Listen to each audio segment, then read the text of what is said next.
नमस्कार बच्चों, देखिए अपन जो है मानव श्वसन तंत्र के बारे में पढ़ रहे थे। मानव श्वसन तंत्र का अपन जो है डायग्राम से देखते हैं।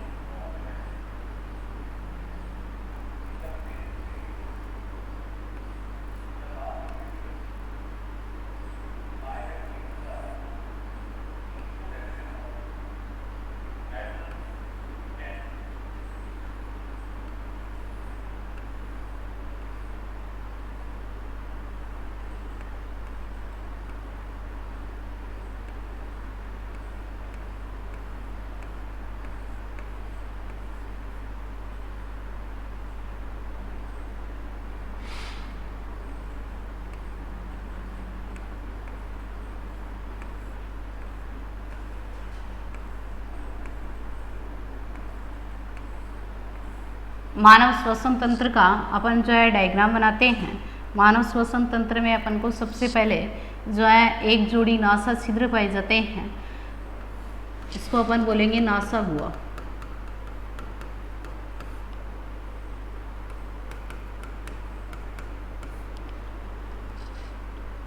ये पार्ट हो जाएगा ग्रसनी। केवल श्वसन तंत्र के अंगों की बात करेंगे, ये हो जाएगा कंठ, या इसको आप लेरिंग्स कह सकते हैं।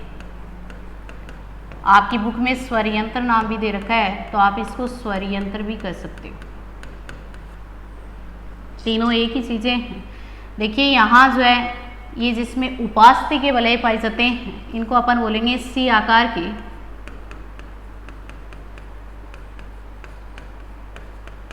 उपास्थि के वलय। ये उपास्थि के वलय जो है वायु न होने पर अपनी श्वास नली को पिचकने से रोकते हैं, जो संख्या के अंदर 9 होते हैं।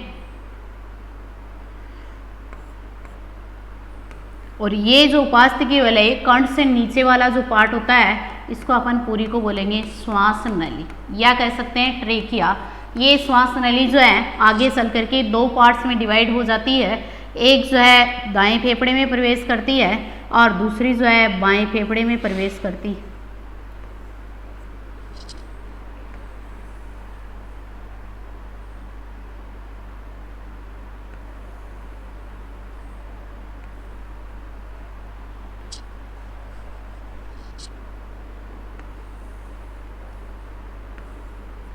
देखिए अपने 2 फेफड़े होते हैं, उसमें बायां फेफड़ा जो होता है कुछ आकार में बड़ा होता है और 2 पार्ट्स में डिवाइड होता। इसको अपन बोलेंगे बाईं श्वसनी।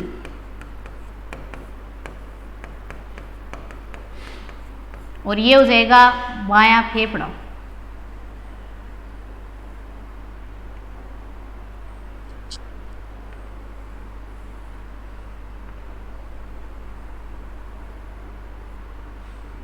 यहाँ पर जो पाया जाता है वो पाया जाता है चैप्टर डायफ्राम।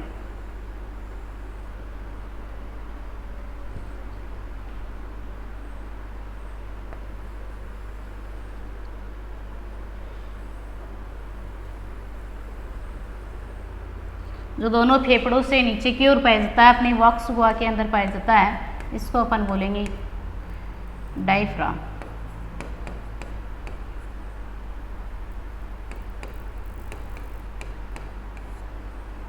ये हो जाएगा दायां फेफड़ा।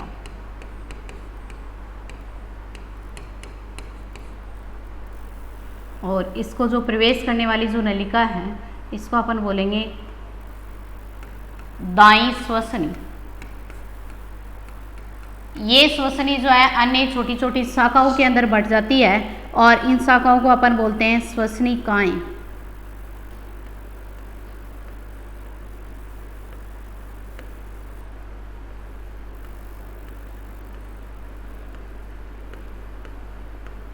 अन्य और शाखाओं में बढ़ती हैं, इनको अपन बोलते हैं श्वसनिकाएं। और लास्ट में एक जो है गोलाकार संरचना बनती है, उसको अपन बोलते हैं कूपिका, या कह सकते हो वायुकोश।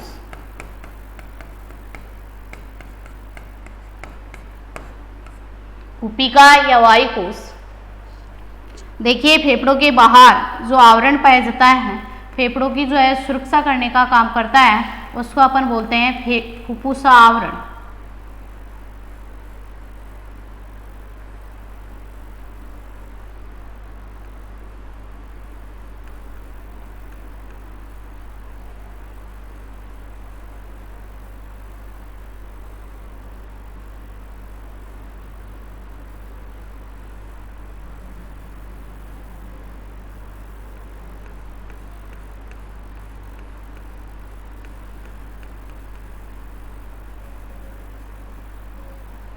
इसको अपन बोलेंगे फुफ्फुसा आवरण, जो फेफड़े की बाह्य आघातों से सुरक्षा करने का काम करता है। देखिए मनुष्य के अंदर जो है ऊपरी श्वसन तंत्र में 4 भाग पाए जाते हैं।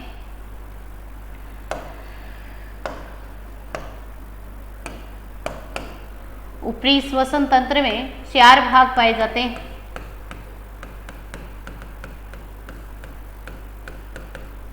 मनुष्य का श्वसन तंत्र 3 पार्ट्स में डिवाइड होता है, जिसमें पहला जो भाग होता है वो होता है ऊपरी श्वसन तंत्र। और ऊपरी श्वसन तंत्र में जो 4 भाग पाए जाते हैं इनको अपन बोलेंगे नाक। देखिए पहला जो पार्ट होता है वो होता है नासिका, या इसको अपन कह सकते हैं नाक। दूसरा जो पार्ट होता है वो होता है ग्रसनी। तीसरा जो पार्ट होता है वो होता है कंठ या लेरिंग्स। पहला पार्ट जो होता है नासिका होता है, दूसरा पार्ट मुख होता है, तीसरा पार्ट ग्रसनी होता है और चौथा पार्ट जो होता है वो होता है कंठ या लेरिंग्स। सबसे पहले हम जो है श्वसन क्रिया वातावरण से जो है वायु लेने का काम करते हैं, वो अपने नाक के द्वारा लेते हैं। नाक जो होता है ये मनुष्य में एक जोड़ी नासा छिद्र पाए जाते हैं। दोनों छिद्रों के बीच में एक पट पाया जाता है जिसको अपन नासिका पट कहते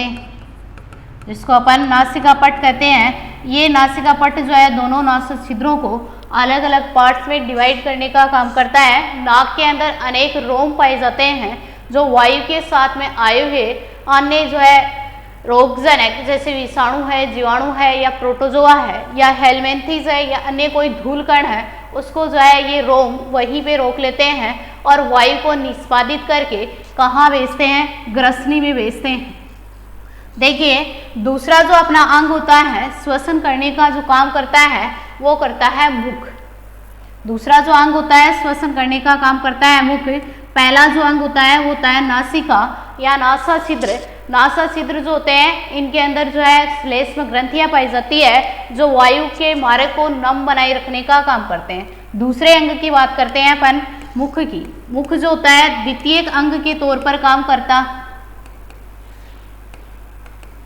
श्वसन क्रिया करने के लिए द्वितीयक अंग के रूप में कार्य करता है। मुख जो होता है इससे अगर अपन वातावरण से वायु लेते हैं तो वायु के साथ में आए हुए अन्य रोगजनक चाहे प्रोटोजोआ हो, विषाणु हो या अन्य कोई धूल कण हो, वो सीधा ही अपने जो है फेफड़ों में पहुंच जाता है, जिसके कारण क्या होता है कि अपने फेफड़े जो है वो संक्रमित होने का डर रहता।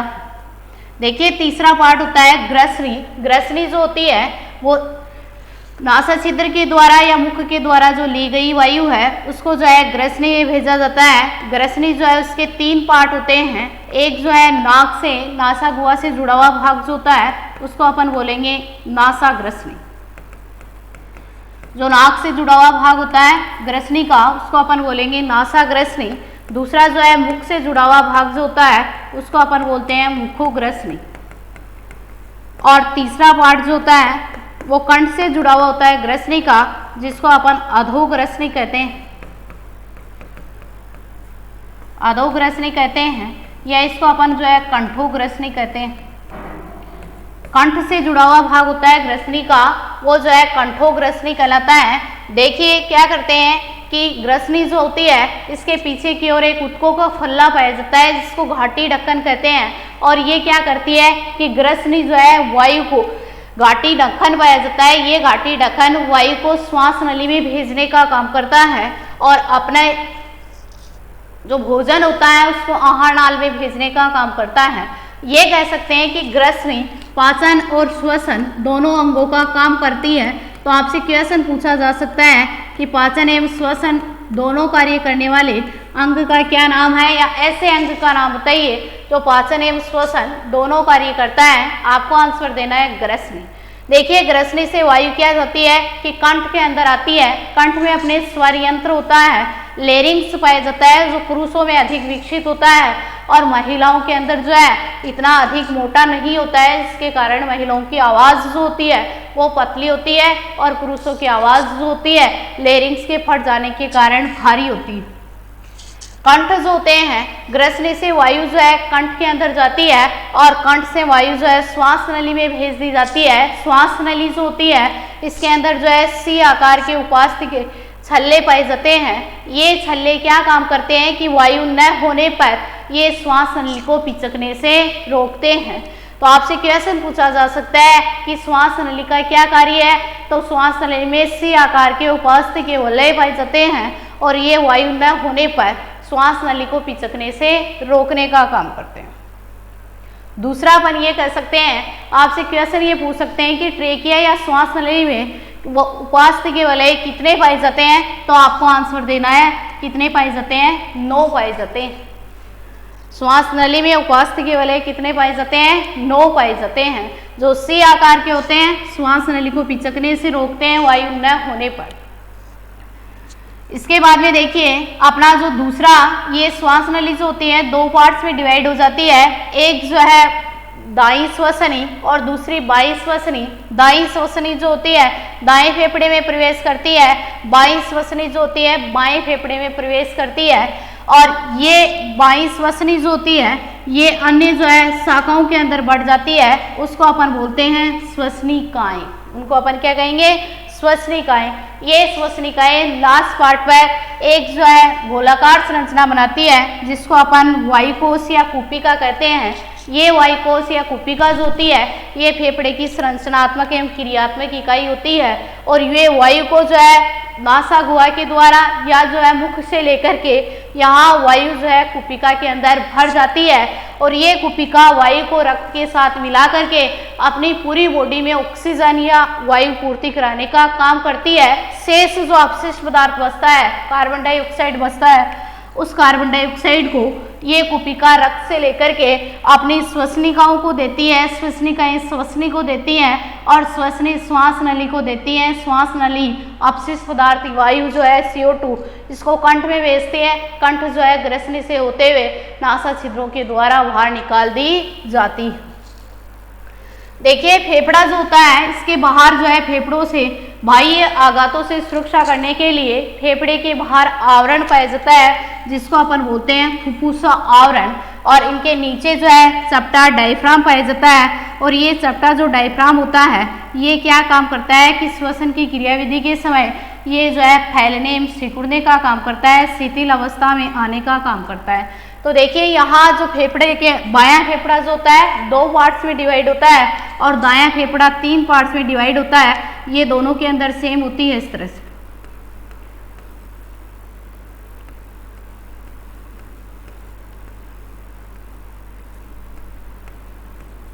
तो अपन ये कह सकते हैं कि अपनी श्वसन की क्रियाविधि सबसे पहले हम वायु जो है नाक के द्वारा लेते हैं। नाक के अंदर अनेक छोटे छोटे रोम पाए जाते हैं, बाल पाए जाते हैं जो वायु के साथ आई हुई अन्य अशुद्धियां हैं, चाहे प्रोटोजोआ है, विषाणु है, जीवाणु है, धूलकण है, इनको ये रोक लेते हैं और वायु को जो है साफ करके ग्रसनी के अंदर नासा गुहा के द्वारा ग्रसनी में भेजते हैं।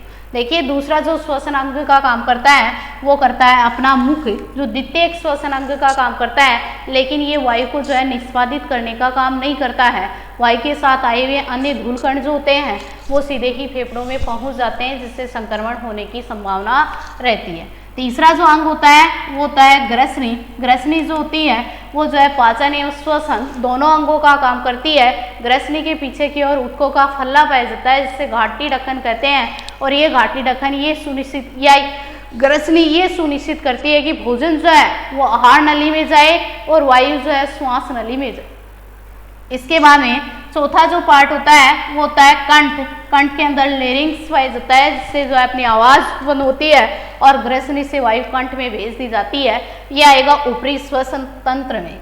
दूसरा होता है निचला श्वसन तंत्र। निचला श्वसन तंत्र में अपने जो है क्या जाएंगे, एक तो श्वास नली और बाद में जो है दूसरा जो है श्वसनी और तीसरा श्वसनिकाएं और चौथे अपन क्या कह सकते हैं फेफड़े। ये 4 भाग आते हैं और तीसरा जो पार्ट होता है ऊपरी श्वसन तंत्र, निचला श्वसन तंत्र, तीसरा होता है मांसपेशियां। ये 3 पार्ट मिलकर के मनुष्य के श्वसन तंत्र को बनाते हैं। तो निचला श्वसन तंत्र में अपना पहला जो पार्ट है वो है श्वास नली कि कंठ से आने वाली वायु जो होती है वो जो है श्वास नली में भेज दी जाती है। श्वास नली में अनेक सी आकार की उपस्थिति के वलय पाए जाते हैं जो वायु न होने पर श्वास नली को पिचकने से रोकने का काम करता है। देखिए श्वास नली से वायु जो होती है वो जो है श्वास नली दो पार्ट्स में डिवाइड हो जाती है, एक बाईं श्वसनी जो बाएं फेफड़े में प्रवेश करती है, एक दाईं श्वसनी जो दाएं फेफड़े में प्रवेश करती है। ये श्वसनी जो है वायु को किस में भेज देती है, दोनों फेफड़ों के अंदर भेज देती है।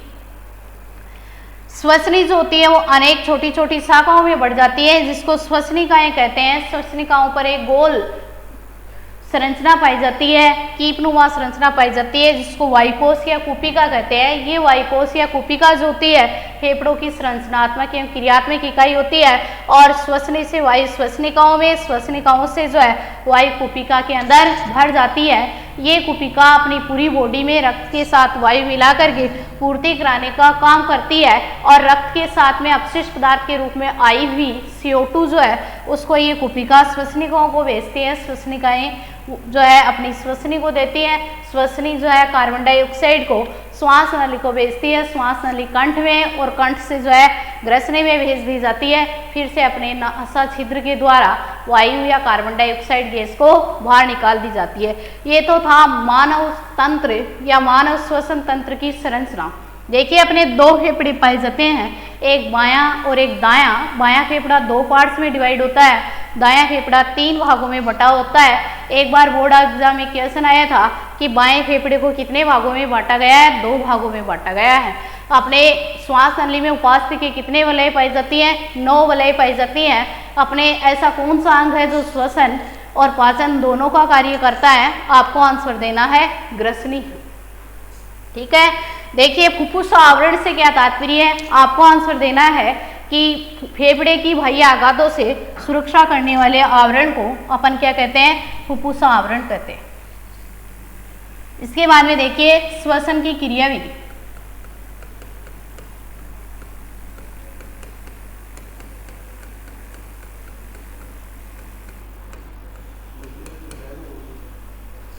श्वसन की क्रियाविधि, श्वसन की क्रियाविधि 2 चरणों में संपन्न होती है।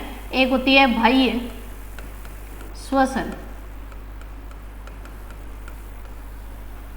और दूसरा होता है आंतरिक श्वसन।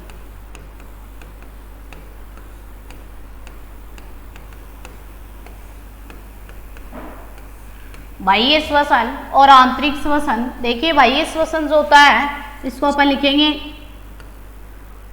निश्वसन और इस आंतरिक श्वसन को अपन लिखेंगे उच्च श्वसन। या ये कह सकते हैं कि श्वसन की क्रियाविधि 2 चरणों में संपन्न होती है। देखिए बाह्य श्वसन जो है इसमें क्या लिखेंगे कि सबसे पहले वातावरण से जो है जीव के द्वारा ऑक्सीजन गैस ली जाती है।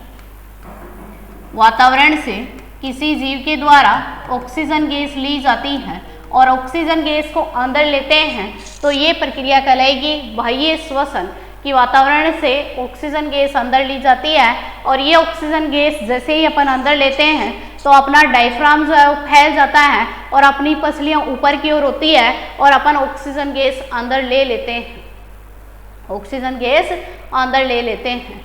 और जैसे ही दूसरा होता है आंतरिक श्वसन। आंतरिक श्वसन को अपन बोलेंगे निःश्वसन। इसके अंदर क्या करेंगे कि अपने जो है कार्बन डाइऑक्साइड गैस बनी है कुपिका के अंदर वो जो है श्वसनिकाओं को देगी, श्वसनिका श्वसनी को, और श्वास नली कंठ ग्रसनी के द्वारा होती हुई जैसे ही अपन को वायु बाहर निकालनी है वातावरण में तो अपन क्या करेंगे कि अपना डायफ्राम जो है वो शिथिल अवस्था में आएगा और जिससे हमारी पसलियां नीचे की ओर होगी और वायु जो है बाहर वातावरण में छोड़ दी जाएगी। तो ये श्वसन की क्रियाविधि 2 चरणों में संपन्न होती है। जो आपके नेक्स्ट अपन पढ़ेंगे रक्त परिसंचरण तंत्र।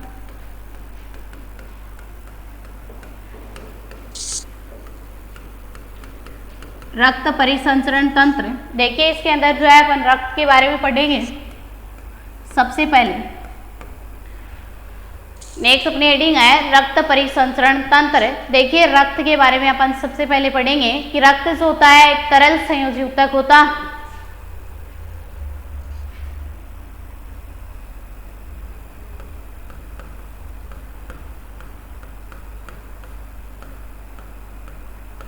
रक्त एक तरल संयोजी ऊतक होता।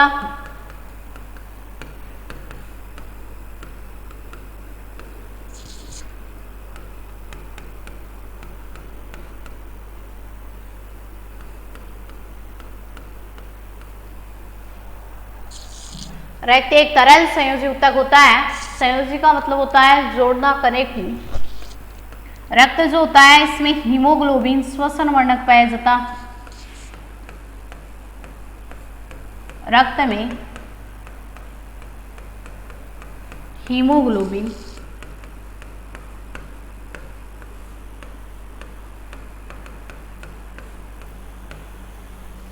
श्वसन वर्णक पाया जाता।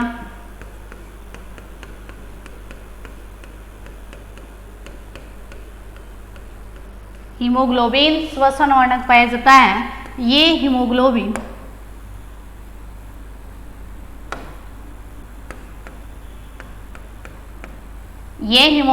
जो है वो ऑक्सीजन, हीमोग्लोबिन श्वसन वर्णक के कारण रक्त जो होता है वो लाल होता है।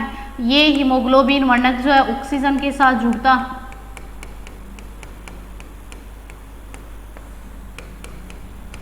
ऑक्सीजन के साथ जुड़ता है। जैसे ही हम श्वसन क्रिया में ऑक्सीजन लेते हैं तो ये अपने रक्त में पाए जाने वाले हीमोग्लोबिन के साथ जुड़ जाते हैं और ऑक्सी हीमोग्लोबिन बना देता। और ये ऑक्सी हीमोग्लोबिन वर्णक जो होता है वो क्या काम करता है कि अपनी बॉडी में रक्त परिवहन या O2 परिवहन करने का काम करता है। रक्त के साथ O2 परिवहन करने का काम करता है। तो ये प्रश्न आ सकता है कि मनुष्य में ऑक्सीजन का परिवहन किस तरह से होता है। तो आपको आंसर देना है कि हमारे रक्त में हीमोग्लोबिन श्वसन वर्णक पाया जाता है और ये हीमोग्लोबिन श्वसन वर्णक ऑक्सीजन के साथ जुड़ करके ऑक्सी हीमोग्लोबिन बना देता है और ये ऑक्सी हीमोग्लोबिन अपनी बॉडी के अंदर ऑक्सीजन का परिवहन करने का काम करती है। ठीक है, अगर मनुष्य में O2 और CO2 का परिवहन कैसे आता है ये क्वेश्चन आए तो आपको आंसर ये देना है कि मनुष्य के रक्त में पाए जाने वाले श्वसन वर्णक के साथ श्वास के दौरान आई हुई ऑक्सीजन जुड़ जाती है जो ऑक्सी हीमोग्लोबिन बना देती है और ये ऑक्सी हीमोग्लोबिन जो है मनुष्य की बॉडी में ऑक्सीजन परिवहन करने का काम करती है। कार्बन डाइऑक्साइड जो है वो विलय अवस्था में पाई जाती है, इसलिए हमारे शरीर में कार्बन डाइऑक्साइड का परिवहन जो है विलय अवस्था में होता है। तो अपन रक्त के बारे में पढ़ेंगे कि रक्त एक तरल संयोजी ऊतक होता है। रक्त में हीमोग्लोबिन श्वसन वर्णक पाया जाता है और रक्त में हीमोग्लोबिन श्वसन वर्णक पाए जाने के कारण रक्त हमें जो है लाल दिखाई देता है। रक्त जो होता है इसकी खोज जो है कार्ल लेड-स्टीनर ने की थी।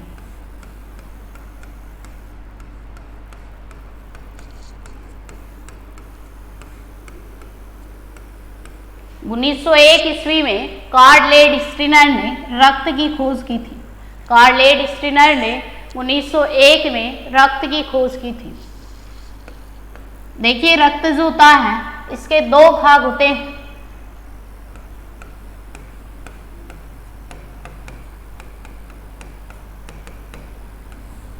इससे पहले मैं आपको ये बता दूं कि एक मनुष्य में, सामान्य मनुष्य में जो किसी भी प्रकार के रोग से ग्रसित नहीं है,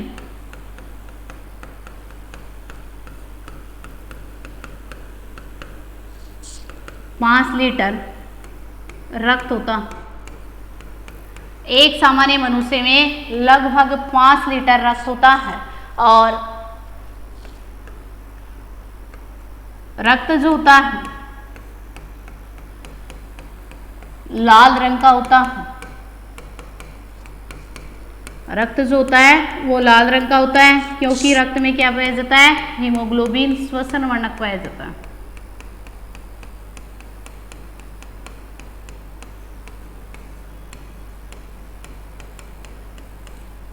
हीमोग्लोबिन श्वसन वर्णक पाया जाता जिसके कारण हमें रक्त क्या दिखाई देता है, लाल दिखाई देता। नेक्स्ट अपन ये लिख सकते हैं कि रक्त जो होता है लाल दिखाई देता है क्योंकि रक्त में हीमोग्लोबिन श्वसन वर्णक पाया जाता है। रक्त सामान्य मनुष्य में जो किसी भी प्रकार के रोग से ग्रसित नहीं है लगभग 5 लीटर पाया जाता है। रक्त जो होता है इसकी पीएच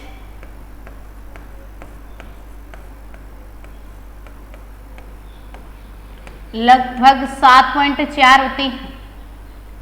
रक्त की पीएच जो होती है वो कितनी होती है, 7.4 होती है। रक्त जो होता है वो जो है हल्का क्षारीय एवं अम्लीय प्रकृति का होता है और रक्त का स्वाद जो होता है वो नमकीन होता। रक्त का स्वाद जो होता है वो नमकीन होता है। रक्त की पीएच जो होती है 7.4 होती है। ये जो है हल्का क्षारीय प्रकृति का होता है। तो अपन ये कह सकते हैं कि रक्त की खोज 1901 ईस्वी में कार्ल लेडी-स्टिनर ने की थी। और रक्त जो होता है एक लाल रंग का तरल संयुक्तक होता है। रक्त लाल रंग का इसलिए दिखाई देता है क्योंकि इसके अंदर हीमोग्लोबिन श्वसन वर्णक पाया जाता है और एक मनुष्य में रक्त जो होता है लगभग 5 लीटर होता, लगभग 5 लीटर रक्त पाया जाता है। देखिए मकाका रेसस बंदर में रक्त जो होता है उसके अंदर 2 प्रतिजन पाए जाते हैं। एक प्रतिजन ए और दूसरा प्रतिजन जो है बी, 2 प्रतिजन पाए जाते हैं। लेकिन जो है एक मकाका रेसस बंदर में एक और प्रतिजन खोजा गया है जो आरएस फैक्टर या आरएस प्रतिजन खोजा गया है। तो अपन ये कह सकते हैं कि रक्त के 2 भाग होते हैं, एक प्लाज्मा भाग होता है और दूसरा जो है रक्त के भाग। रक्त के 2 भाग होते हैं।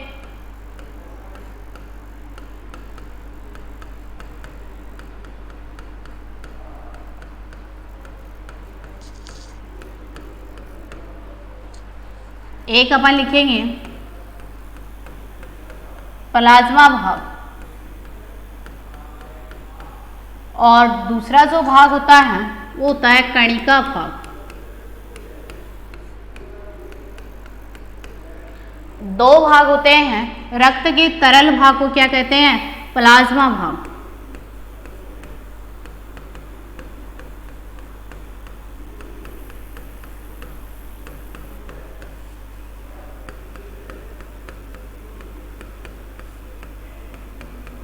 रक्त के तरल भाग को प्लाज्मा भाग कहते हैं या अपन ये लिख सकते हैं प्लाज्मा कहते हैं कि रक्त का जो तरल भाग होता है उसको अपन क्या कहते हैं? प्लाज्मा भाग कहते हैं। कणिका भाग कि रक्त में जो कणिकाएं पाई जाती हैं उसको अपन क्या कहते हैं? कणिका भाग।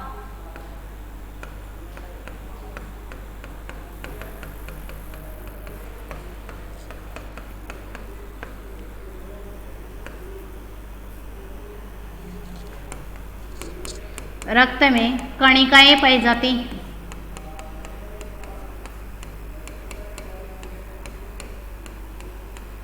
देखिए रक्त के अंदर 3 प्रकार की कणिकाएं पाई जाती हैं। एक पाई जाती है आरबीसी, इनको अपन बोलेंगे रेड ब्लड कॉर्पल्स या लाल रक्त कणिकाएं।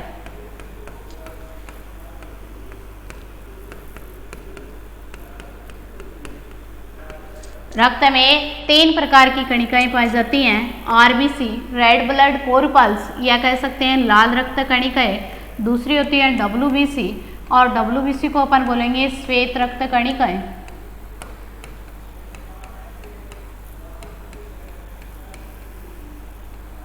श्वेत रक्त कणिकाएं। तीसरी जो होती है उसको अपन बोलते हैं प्लेटलेट्स।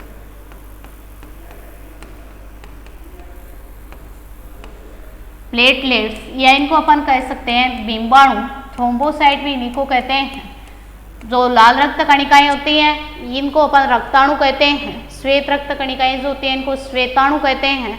और बिंबाणु या थ्रोम्बोसाइट या अपन प्लेटलेट्स जो है तीसरी प्रकार की कणिका पाई जाती है। तो रक्त के 2 भाग होते हैं, एक प्लाज्मा भाग होता है, दूसरा कणिका भाग होता है। प्लाज्मा भाग जो होता है रक्त का तरल भाग जो होता है वो प्लाज्मा कहलाता है। कणिका भाग जो होता है ये रक्त के अंदर कणिकाएं पाई जाती हैं और ये भाग जो होता है रक्त का 55 से 60% भाग बनाने का काम करता है। रक्त का तरल भाग जो होता है या रक्त का प्लाज्मा भाग जो होता है रक्त का 55 से 60% भाग बनाता है और ये भाग जो है 45 से 50%, 40 से